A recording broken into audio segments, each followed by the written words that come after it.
Physical therapists, I guess, likes to do this in a bed or with the patient flat.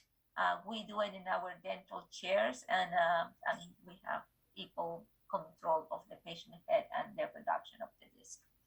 There are other conditions. Other tools or other modalities that can be used.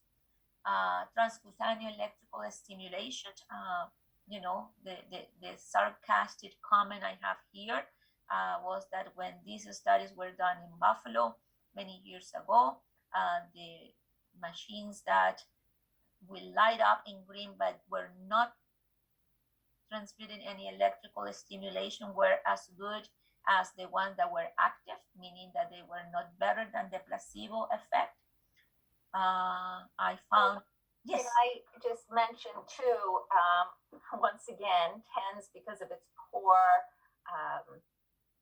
evidence in support for TMD, you will not be able to get an insurance company to pay for a TENS unit.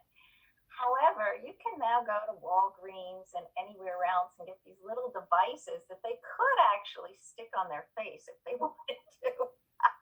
So, and those I think are probably $10 or something like that.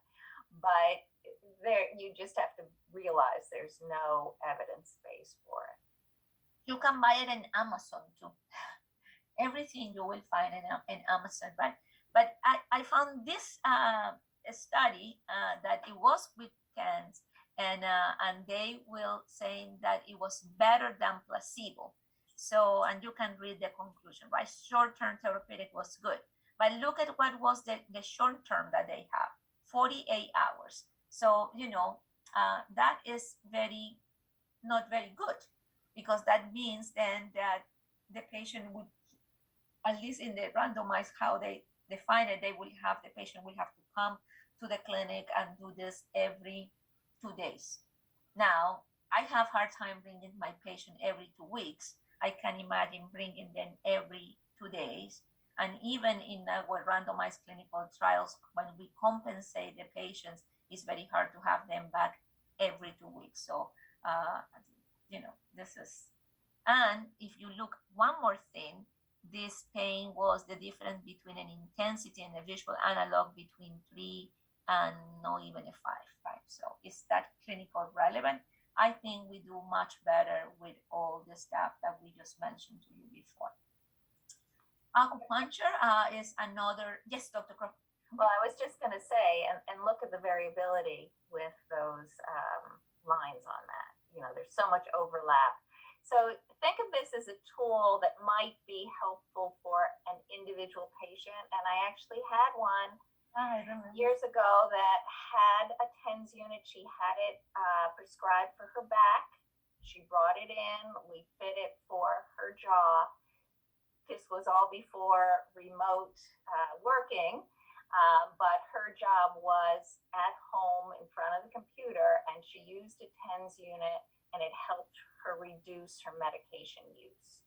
So there may be a role on an individual patient, but it certainly is not a role if you look at the global, from a practical standpoint. And who wants to have these pieces of fabric and wires hanging from their face? If it's in your back, nobody sees it, but if it's on your face, they see it. So not very practical. And actually, Dr. Crow, you brought a point that I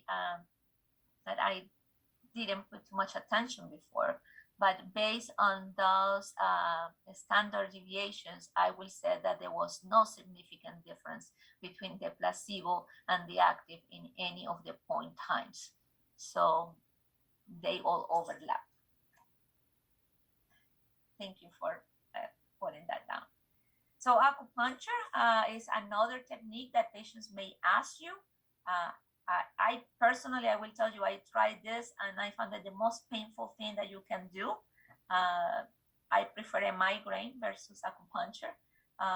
And at the end, the provider, she was fantastic, but she told me that I was not a good acupuncture patient. So I couldn't benefit from that. But, it's being used a lot.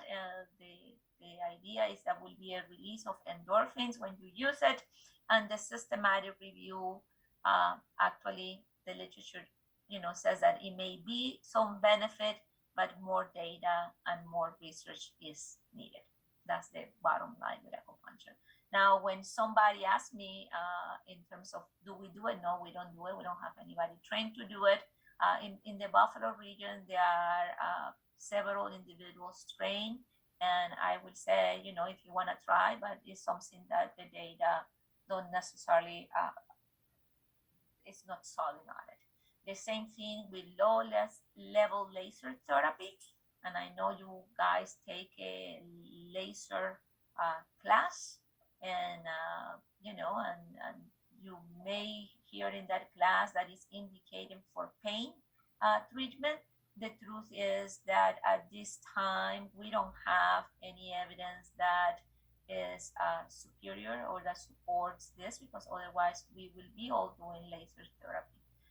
Part of the issue with the laser therapy is that it's used in different modalities, different dose, different machines, and it seems that is not an agreement among those who use this equipment to set up for a protocol that will definitely, in a reliable manner, increase the likelihood of reducing pain. And some studies that have compared with other modalities, such as exercises, for example, then you get the same. So why should I increase the risk and increase using an equipment, which then the patient will think that is the equipment, when I can get the same benefit by them doing home care. So can I break in here too? Yes. So low-level laser photobiomodulation, if you want to call it the fancy term, it is also not being reimbursed by insurance for dental care unless it's very specific, mucositis as a result of chemotherapy or radiation in a cancer patient. So first off, there's a cost issue. The second issue is the studies that have shown success, the patients come back a minimum of 3 times a week for a 4-week period. So it's a very provider intensive procedure. Now it only takes 5 or 10 minutes, you shine the light for a minute here and a minute here and a minute here and a minute, so it doesn't take long, but you're not going to get reimbursed for it, and you're going to have to see that patient a lot. The study here says, the variety of times people came in was once a week to, I think 10 times or something like that. The bottom line is I haven't seen a single successful paper using low-level laser unless it's at least 3 times a week, and generally the recommendation is 5 times a week. So it's not very practical right now. No practical. I agree with that. And this just repeats what my summary was, that we need more research on the field. Ultrasound, on the other hand, 2 years ago, we have less data than we have today, and now the data, at least supports more the utilization of ultrasound. Again, it's used in conjunction. It's not no TMD trials. Well, until the last slide I will show you. It was used for lower back pain, showing that it was effective, decreasing pain intensity. Those are the blue letters that you have right there. And then we spend a considerable amount of time here in our clinic assessing the ultrasound versus placebo, and we saw that was better than placebo.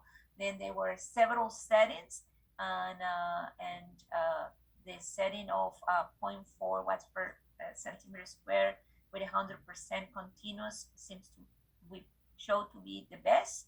And more recently, the most recent clinical trial with Dr. Katouf, she showed that it really 1 megahertz versus 3 megahertz didn't make a difference, that they both provide the same. And the difference between 1 and 3 was the penetration of the ultrasound, and doesn't seem to be any different. So Dr. Fadol, who graduated in 2016, actually Dr. Hasib as well, part of his thesis was with compared to placebo, and more recently Dr. Katouf. And that's an instrument that we use a lot in our clinic. So, is John there? Yep. John, I'm going to give you only 2 seconds this time. Who is the patient? 1, 2, 3. See, you didn't You get it. again? That was me again, but you didn't get it on time. We can talk about it on time later, John. No problem. Oh man. Okay. Well, you got 1, John. You got 1. Come on. So I guess this publication, and I'm almost getting to the end, just 2 more slides, is a review of the systematic reviews. And it's 2010, so I admit it's a little old. But this publication by List actually still one of the main reference we use, because what he did together with his co-author was to evaluate all the systematic reviews and kind of have a summary. What was the balance of all this information? So we have some evidence that, and that was 2010, that occlusal appliances, some evidence for acupuncture, some evidence for behavioral therapy, yoga exercises, postural and pharmacological treatment in alleviating TMD. I will say if this is repeated again, probably will come stronger in the biobehavioral therapy, and depends how you define what is within biobehavioral therapy, right? Why? Because I showed you that Duran paper, and that's part of the same group, the same group of investigators. So you now know that those recommendations are coming from the level of evidence. Insufficient for electrophysical modalities, surgery, and occlusal adjustment. And one of the problems, like in every field in medicine and dentistry, is that there were a lot of variation in the methodology that is used for either classify patients and to define the therapies. So that's something to keep in mind. So I cannot take credit for this, because this is something that Dr. Pro, I'm sure she will make more comments, and we try to hammer this down not only on you, but in our residents too. We always have to balance and take into consideration the risk benefit. I used to stop there. She hammered on me too, and what's the cost? So cost, benefit, risk is something that we always have to balance, right? I know the cost here in the school, and that's probably what I try to ignore it, but I don't ignore it now. It's relatively less than in private practice, but you always want to keep it on mind. And the benefit, risk, cost, those 3 elements. So, many of you have been in clinic, and when we offer an appliance, for example, we said to the patient, the data says that they are both equally effective in reducing your pain. The soft one will last less if you are a severe grinder, because you will destroy the material. The other one will last longer. One costs $40 versus the other one costs $225. Which one would you like to have? It's a decision you are going to wear it. I'm telling you what are the benefits, what are the risks, what is the cost, and now we can decide. So it's very important to keep that together. And I'm sure Dr. Pro have a comment here, so I'm not going to change the slide. No, I'm glad to see the slide, because when we talk about both the pharmaceuticals and the splint therapy, this is just paramount in decision making on either what type of medication you might consider or what type of appliance you might consider. You need to really think about this, because if you look at the studies, especially when it comes to appliance, so this is like a preview of the lecture, none of them have been found to be significantly different in terms of their ability to help patients. Okay, so none of them are head and shoulders above another one. But the cost of that appliance to you from the lab is going to be substantially different depending on the type you choose. And hence your cost to your patient is going to be significantly higher. Folks in private practice routinely charge, Dr. Gonzalez said $250 for an appliance for a pre-doc patient. Outside, it's $1,000. It's $750 if you get a bargain one. It's $5,000 if you want to go to somebody who is able to charge that much and get away with it.